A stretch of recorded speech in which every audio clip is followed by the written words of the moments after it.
하나님께서 또 다른 보혜사로 성령 하나님을 이 땅에 보내주신 일을 기념하는 절기입니다. 누군가는 성령을 하나님의 능력, 하나님의 에너지 이렇게 말씀하기도 하지만 그렇지 않습니다. 성령님께서도 하나님이시고 인격적이신 분이고 우리의 예배와 경배와 찬양의 대상이 되시는 참 하나님이십니다. 그 성령 하나님께서 이 땅에 오셔서 세상 끝날까지 성도들을 떠나지 않으시고 항상 함께 하시며 우리가 뒤처지지 않고 나고되지 않고 하나님의 나라에 이를 때까지 우리를 그렇게 인도해 가실 겁니다. 근데 우리가 이 성령 하나님에 대해서 이야기할 때 떠오르는 생각들 중에 하나, 그리고 많은 관심을 갖는 주제 중에 하나가 바로 성령의 은사라고 하는 것입니다. 이 성령의 은사에 대해서 가장 자세히 다루고 있는 본문이 이제 고린도전서 12장, 13장, 14장인데요. 오늘이 우리가 읽은 본문이 이제 성령의 은사에 관한 설명을 시작하는 이제 서론 부분이라고 할 수 있습니다. 12장 1절에서 이 바울은 이 성령에 대한 은사에 대한 설명을 시작을 하면서 이렇게 말해요. 형제들아, 신령한 것에 대하여 나는 너희가 알지 못하기를 원하지 않는다. 신령한 것이라고 말하는 게 성령의 은사인데 좀 여러 번 꽈서 표현을 합니다. 알지 못하기를 원하지 않는다 하니까 꼭 알아야 한다라는 말입니다. 내가 너희들이 성령의 은사에 대해서 꼭 알기를 원한다 하고 시작을 해요. 근데 고린도 성도들이 그러면 성령의 은사에 대해서 뭘 모르고 있었는가? 전혀 그렇지 않습니다. 고린도전서 이 편지를 쓰는 초반에 1장 7절에는 이런 말씀이 있어요. 너희가 모든 은사에 부족함이 없이 우리 주 예수 그리스도의 나타나심을 기다립니다. 바울은 고린도 성도들이 모든 성령의 은사를 부족함 없이 받았다. 성령의 은사가 충만한 것이었습니다. 너희들에게 성령의 은사가 충만한 것이 나는 참 감사하다. 이렇게 시작을 하는 겁니다. 그렇기 때문에 고린도 성도들이 우리가 은사가 뭔지 모르겠는데 라고 생각하진 않았을 겁니다. 그러면 바울은 왜 그들에게 너희가 신령한 것에 대해서 꼭 알아야 한다고, 성령의 은사에 대해서 꼭 알아야 한다고 말을 하는가? 성령의 은사를 풍성하게 받기는 했는데 그들이 그 은사를 잘못 사용하고 있었기 때문에 그렇습니다. 너희가 은사가 무엇인지를 제대로 알아야 그 은사를 제대로 사용하겠구나. 내가 정확히 알려주겠다. 이렇게 시작을 하는 겁니다. 그런데 바울은 고린도 성도들에게 이 은사의 올바른 사용법에 대해서 설명하기에 앞서서 그들의 과거 모습에 대해서 먼저 상기시킵니다. 왜냐하면 바울은 이 은사라고 하는 것을 기능적으로만 설명하고 싶지 않았기 때문에 이 기회에 은사의 본질에 대한 근본적인 설명까지도 좀 전하고 싶었습니다. 그래서 고린도 성도들의 예전 모습, 과거에서부터 시작을 해요. 본래 그들은 말 못하는 우상에게 끌려다니던 사람들이었어요. 그것이 그들이 이방인으로 있었을 때의 상태입니다. 그들은 이방인으로 있을 때 하나님을 모르는 자로 살고 있었을 때는 말도 못하는 온갖 우상들에게 끌려다니고 있었어요. 고린도에는 다양한 신을 섬기는 많은 신전들이 있었고요. 고린도의 사람들은 각자의 신을 섬긴다는 그럴듯한 명분을 가지고 자신들의 육체의 정욕을 채우는 삶을 열심히 살고 있었습니다. 이 바울의 편지를 받는 고린도의 성도들도 원래 그런 삶을 살던 사람들이었어요. 말 못하는 우상들에게 그냥 이리저리 끌려다니고 있었죠. 그러나 이제 그들은 더 이상 그런 삶을 살지 않습니다. 누군지도 모르는 우상에 끌려다니지 않는다는 거예요. 왜냐하면 이제 그들은 새로운 주인을 만났기 때문입니다. 그들은 이제 예수를 나의 주로, 나의 주인으로, 나의 구주로 고백하는 사람들이 되었습니다. 그래서 지금의 고린도 성도들의 모습을 보면 과거에 말 못하는 우상에게 이리저리 끌려다닐 때와는 차원이 다른 삶의 모습을 살고 있는 게 보이는 거죠. 바울은 성도들에게 이렇게 말합니다. 여러분을 그렇게 변화시킨 분이 바로 성령 하나님이십니다. 라고 말합니다. 3절 말씀 우리 다시 한번 좀 같이 읽어보면 좋겠습니다. 오늘 본문 12장 3절인데요. 같이 읽겠습니다. 그러므로 내가 너희에게 알리노니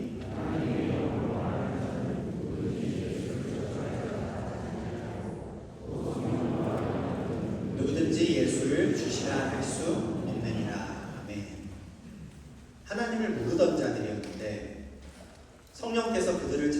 받아들여서 그들의 입에서 예수가 나의 주인이십니다, 예수가 나의 구주이십니다 라고 고백이 튀어나오게 하셨다. 과거에는 그들도 예수를 무시하고 저주하는 사람들이었어요. 쓸데없는 소리 하지 말라고. 어떻게 예수가 다시 살아나겠냐, 죽은 사람이 어떻게 다시 살아나겠냐, 심지어 그 사람이 하늘로 갔대, 그런 소리 하지 말라고. 난 그걸 믿을 수 없다, 저주했던 사람들이. 그러나 성령께서 그들에게 임재하시며 그들은 이제 예수를 주로 고백하게 된 것이죠. 이런 변화에 대해서 바울은 하나님의 영으로 말하지 않고서는, 성령이 아니고서는 예수를 나의 구주로 고백할 수 없다라고 단언합니다. 이게 성령의 은사에 대한 설명을 시작하기 전에 바울이 꼭 하고 싶은 말이었어요. 이걸 인정해야 한다는 거예요. 예수를 주로 고백하는 모든 자들은 이미 다 성령을 받은 자들이다. 성령의 은사에 대한 설명이 앞서서 왜 이 점이 중요할까?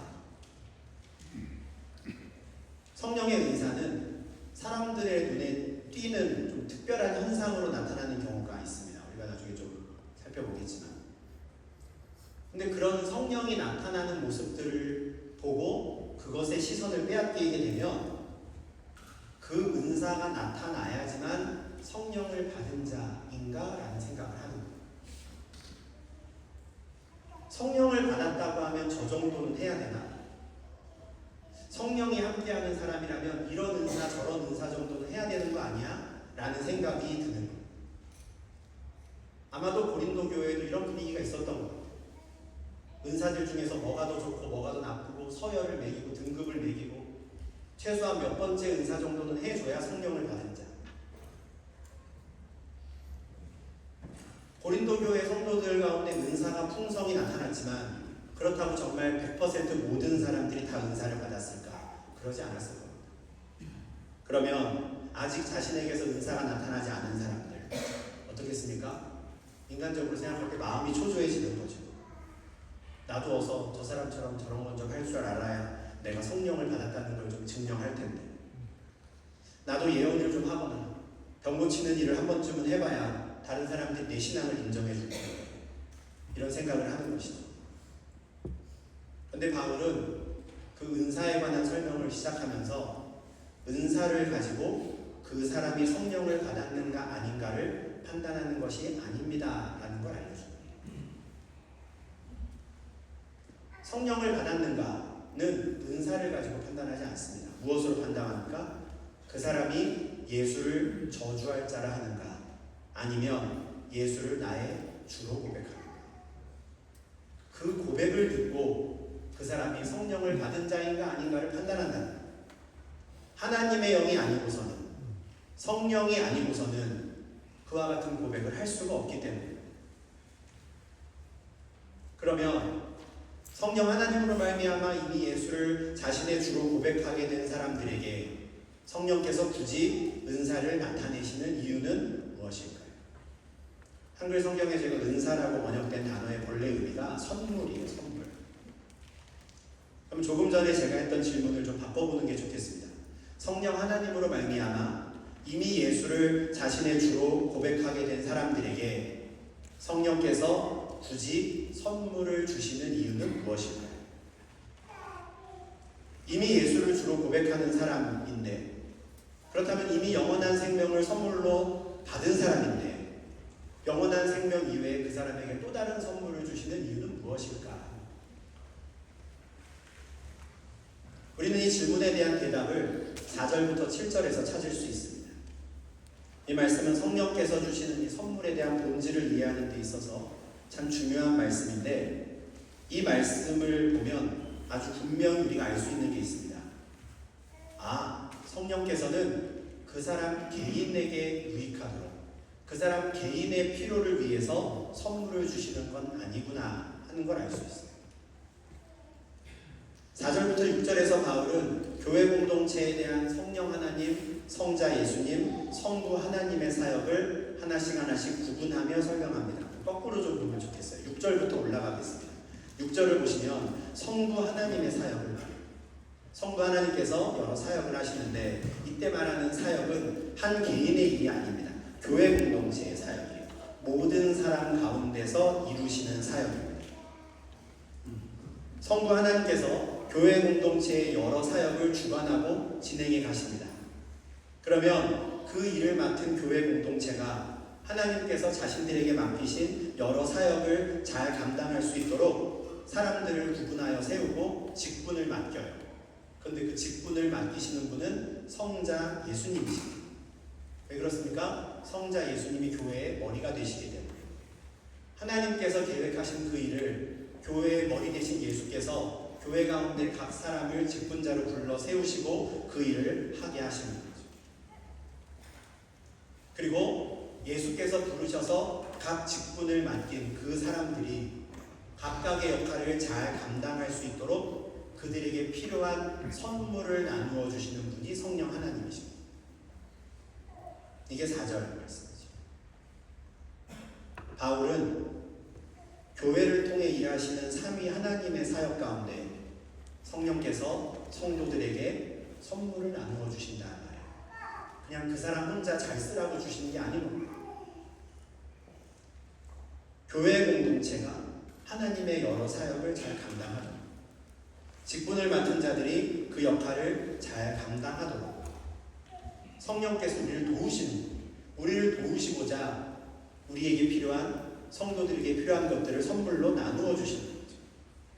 그래서 7절에서 이렇게 정리하는 겁니다. 각 사람에게 성령을 나타내시는 것은 성령께서 선물을 주시는 것은 유익하게 하려 합니다. 공동체의 유익을 위한 선물이라는 거죠. 물론 성령으로부터 선물을 받으면 그 선물을 받은 개인에게도 분명히 유익할 겁니다. 그러나 이 선물의 본질적인 목적은 개인이 아닌 교회 공동체의 유익을 위해 주셨다. 공동체의 유익을 위해서 성령께서 누군가에게 지혜의 말씀이라는 은사를 주실 수 있어요. 이때의 지혜는 그리스도의 비밀을 깨닫고 아마 십자가의 도리를 잘 이해하는 하나님의 지혜일 겁니다. 기본적으로 십자가의 복음을 믿음으로 받아들인 사람들, 이들은 모두 지혜의 말씀이라는 은사를 받은 것이라고 할 수 있어요. 그 말씀이 내 마음에 이해가 되는 거죠. 그런데 만약에 성령께서 이 은사를 복음을 전하는 자들에게 더해 주신다면 교회 공동체의 사역에 정말 유익할 겁니다. 또한 성령께서 어떤 사람에게는 지식의 말씀이라는 선물을 주실 수도 있어요. 성령의 조명하심으로 하나님의 말씀을 읽을 때 그 말씀의 의미를 깊이 이해하고 깨우치는 은사가 아닐까 싶어요. 그러면 이런 선물은 저 같은 목사나 전도사님들, 주일학교에서 학생들을 가르치는 선생님들에게 주시면 참 좋겠다 하는 은사들이 될 겁니다. 성경 말씀에 대해서 잘 이해하고 설명할 수 있는 능력을 주셔서 교회 공동체에 유익한 사역을 하게 하시는 거죠.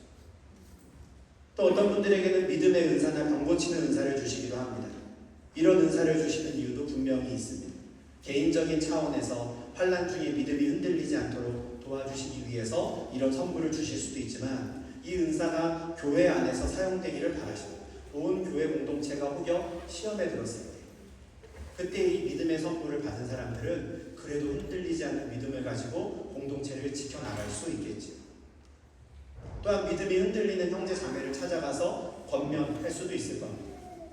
특히 그에게 병 고치는 은사가 더해진다면 병마와 씨름하는 성도들을 위해 함께 기도하며 위로하기를 권면할 수 있겠죠. 어떤 분들에게는 특별한 능력을 행할 수 있는 선물을 주시기도 하고 어떤 사람에게는 영을 분별할 수 있는 은사를 주시기도 합니다. 이런 선물을 받은 사람들, 교회 안에 혹여라도 이단이라든가 거짓 교사들이 들어올 때 교회 공동체를 순결하게 지키는 역할을 감당할 수 있습니다. 성령께서는 예언이나 방언의 은사를 주시기도 합니다. 그런데 고린도전서 12장, 13장, 14장을 쭉 보면 바울이 말하는 예언이나 방언은 오늘날의 설교와 같은 의미로 생각할 수 있습니다. 왜냐하면 초대교회 당시에는 지금 우리와 같은 신약 성경이 없었거든요. 구약 성경만을 가지고 예수 그리스도의 가르침을 전해야 합니다. 그래서 구약시대의 선지자들처럼 하나님의 영이 말하게 하시는 대로 말씀을 선포하는 은사를 주시는 거죠. 그때 사람이 알아들을 수 있는 말로 선포되는 설교라면 그것은 예언이고요. 사람이 알아듣지 못하는 말로 선포된다면 방언의 은사를 받은 자의 선포가 됩니다. 그래서 방언은 반드시 통역하는 은사가 있는 자들과 함께 활동하라. 어디까지나 모든 은사는 공동체의 유익을 위해 주신 것이기 때문입니다. 성경에는 대표적인 은사들이 쭉 있지만 이 외에도 얼마든지 다양한 선물들을 성도들에게 주실 수 있을 거예요. 2000년 전에 교회 공동체에 필요했던 것과 21세기 교회에 필요한 게 다르기 때문에 어쩌면 다른 선물을 또 우리에게 주실 수도 있습니다. 그런데 바울이 8절부터 다양한 성령의 선물들을 쭉 나열하면서 계속해서 강조하는 게 있습니다. 우리는 어떤 은사가 있을까를 살펴보는데 오히려 우리가 더 눈여겨보아야 하는 건 각각의 은사 앞에 붙어있는 말이에요. 뭐가 들어있습니까? 같은 성령, 같은 성령, 한 성령으로 말미암아, 한 성령으로 말미암아. 어떤 종류의 선물이든지 그 다양한 선물을 나누어 주시는 분은 같은 분이에요. 한 성령이시다. 또한 성령께서 그 뜻대로 선물을 주신다. 내가 받고 싶은 선물이 있을 수 있지만 선물은 주시는 분 마음대로 주신다. 왜 그렇습니까? 교회 공동체의 필요를 아시는 분은 내가 아니라 머리 대신 예수 그리스도이시고 보혜사 성령이시기 때문에 그렇습니다. 하나님께서 이루고자 하시는 여러 사역들을 이루기 위해 예수께서 직분자들을 세우시고 성령께서 그들에게 선물을 나눠주십니다. 그러니 어떤 종류의 선물이든지 그 본질은 다르지 않습니다. 그 모든 것은 교회 공동체의 유익을 위해, 내가 아니라 내 옆에 있는 지체들의 유익을 위해 주어지는 것이고 그렇게 쓰여야 하는 것입니다. 바울이 12장부터 14장까지 성령의 은사에 대해서 이 사용법에 대해 쭉 설명하는 중간에 13장에서 사랑에 대해서 아주 길고 자세하게 설명하는 이유도 은사의 본질을 알려줍니다. 13장에 나오는 사랑은 은사가 아닙니다. 다음 주에 보겠지만 사랑은 성령의 열매예요. 예수를 구주로 고백하는 모든 이들이 맺어야 되는 열매예요. 13장을 빼고요. 12장과 14장을 바로 연결해서 읽어도 아무 문제 없습니다. 중간에 사랑에 대해서 이야기하는 이유는 어떤 은사든지 성령의 열매인 사랑이 바탕이 되어야 한다. 사랑을 가지고 지식과 지혜의 말씀의 은사를 써야 하고 사랑을 가지고 하나님이 주시는 성령이 주시는 선물을 사용해야 한다라는 것이죠. 사랑이 없다면 어떻습니까? 그 은사는 나 개인의 이익을 위해 쓰일 것이고 내 개인의 이익을 위해 쓰이는 은사는 아무 의미 없다라고 말합니다. 그러므로 모든 성령의 은사, 모든 성령의 선물은 개인의 믿음과 신앙을 뽐내기 위해 사용되어서는 안 됩니다. 은사의 종류에 따라 우월한 신앙과 열등한 신앙이 있는 것처럼 생각해서도 안 됩니다. 그 모든 것은 다 한 분 성령님이 주신 겁니다. 어떤 종류의 선물이든지 간에 그 선물이 오히려 다른 사람에게 시험거리가 되고 상처가 된다면 사용하지 않는 게 차라리 낫습니다. 사람들의 눈에 드러나지 않도록 오히려 은밀한 중에 공동체의 유익을 위해 사용해야 하는 것이죠. 이런 맥락에서 생각해보면 어느 날 성령께서 나에게 우리 공동체 가운데 선물을 주셨다, 은사를 주셨다, 참 부담되는 일일 수도 있습니다. 그렇죠? 모든 사람 가운데서 여러 사역을 이루신 하나님께서 그 사람을 통해 공동체 가운데 이루고자 하시는 일이 있기에 그에게 특별한 선물을 주신 것입니다. 맡기실 일이 없으면 그 은사, 선물도 안 주실 텐데 맡아야 할, 감당해야 할 일이 있으니 그 은사, 선물도 주시는 거예요. 성령의 선물이 부담스러울 수 있어요. 그러나 성령의 선물을, 은사를 사모하는 것은 귀한 일입니다. 특히나 그 은사를 사모하는 이유가 나의 유익을 위해서가 아니라 공동체를 위한 것입니다. 하나님이 나에게 이런 선물을 주신다면 내가 이런 역할을 한번 해보고 싶은데, 하나님께서 나에게 이런 은사를 주신다면 내가 이런 부분을 좀 감당해보고 싶은데, 하나님 이 선물 저에게 주시겠습니까? 그럼 제가 한번 해보겠습니다 라고 하는 것, 얼마나 복된 일인 거죠. 저 개인적으로 한번 생각을 해봤습니다. 이 본문 읽을 때마다 성경에 있는 은사들 중에 첫 번째 처음 나오는 두 가지 은사가 저는 좀 탐나더라고요. 지혜의 말씀, 지식의 말씀. 제가 하는 일이 그러하다 보니까 다른 선물들도 주면 감사하겠지만 목사라는 직분을 잘 감당하는 데는 이게 참 필요한 것 아닌가? 저 인간적인 생각에는 그렇습니다. 한번 생각해 보시면 좋겠어요. 나는 어떤 선물을 주시면 내가 그걸 잘 쓸 수 있을까? 우리 공동체를 위해서, 나를 위해서만 한번 생각해 보실 수 있으면 좋겠어요. 오늘날에도 삼위 하나님께서는 쉬지 않고 일하고 계십니다. 예수께서 이 땅에 계실 때 직접 하셨던 일을 가르치고 전하고 치료하는 그 사역을 이제는 그의 몸된 교회를 통해 이루어가고 계십니다. 우리 각 사람에게 내주하시며 우리와 동행하시는 성령께서 교회 공동체 가운데 함께 하시며 이 공동체를 통해 일하실 수 있도록 우리를 내어드리고 성령께 받은 선물을 우리가 잘 사용할 수 있으면 좋겠어요. 다시 말씀드리지만 우리가 고를 수 있는 게 아니라 주시는 대로 받아야 되는 선물이라 하나님 내가 원했던 건 이게 아닌데요 할 수도 있습니다. 그러나 그것이 무엇이든지 주시는 대로 우리가 받아 하나님의 나라를 위해 쓰임받는 성도님들이 되시기를 간절히 소망합니다. 솔직히 떠오르시는 선물이 하나씩은 있을 거예요. 근데 내가 원하지 않아서 안 쓰고 계신 거 있을 겁니다. 한 달란트 받은 자가 그 달란트 땅에 묻어두고 있는 겁니다. 무섭죠 이렇게 말씀드리면.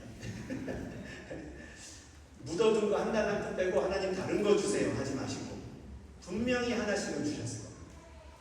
그 하나를 꼭 생각해내셔서 나의 유익이 아니라 공동체의 유익을 위해 쓸 수 있으면 좋겠습니다.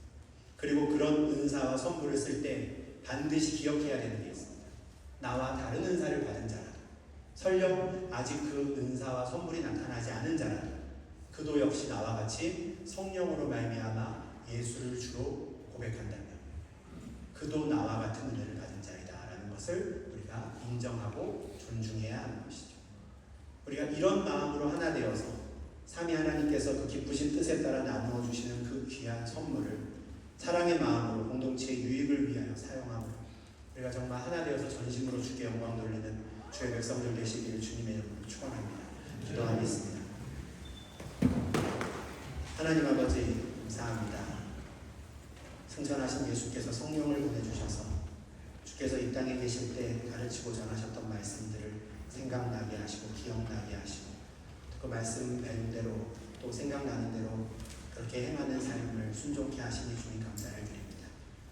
우리 한 사람 한 사람 하나님 나라에 이를 때까지 성령께서 우리와 함께 하시며 우리를 인도하실 때 특별히 귀한 공동체를 허락하셔서 공동체를 통하여 또 하나님께서 우리에게 맡기신 일들도 잘 감당할 수 있게 하시니 주님 감사를 드립니다. 하나님께서 원하시는 그 일을 우리 교회의 머리 되신 예수께서 각각의 직분자들을 불러 세우시고 성령 하나님께서 그들에게 필요한 은사와 선물들을 나누어 주실 때 우리에게 주신 그 선물을 공동체의 유익을 위하여 잘 사용하는 저희 되게 하여 주시옵소서.